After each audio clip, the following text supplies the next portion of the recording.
portion of the proceeds from these credits have been invested towards funding clean cooking and solar home systems.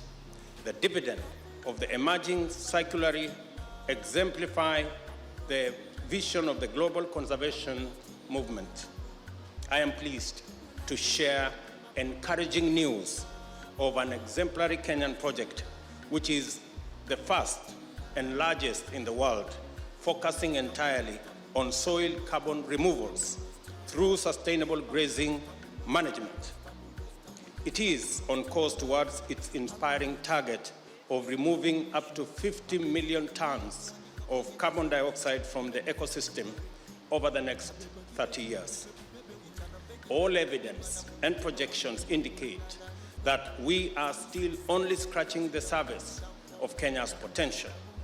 Some estimates suggest that by 2030, Kenya will be generating over 30 million tons of carbon credits annually, thereby earning hundreds of millions of dollars as incomes and creating hundreds of thousands of green jobs for our young people.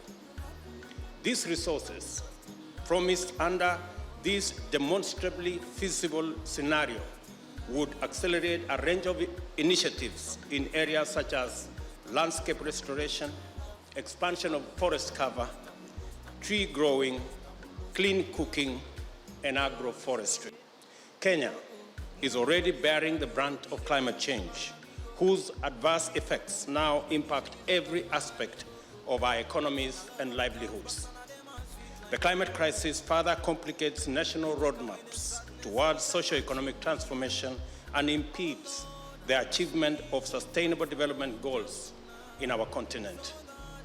As I speak to you, Kenya is in the throes of a harrowing food insecurity caused by 2 consecutive years of failed rain. Most of the country has been affected, and we have had to provide emergency relief to 4.3 million citizens to prevent suffering from hunger and starvation. Kenya, and by extension the Horn of Africa, is experiencing the worst drought in 40 years.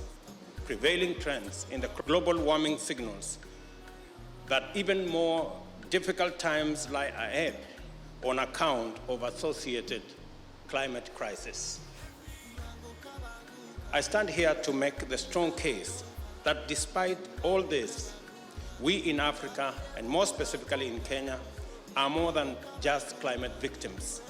I wish to persuade you that our strengths by far surpasses our weaknesses, and that our potential to make substantial positive global contributions overwhelmingly exceed our need for assistance.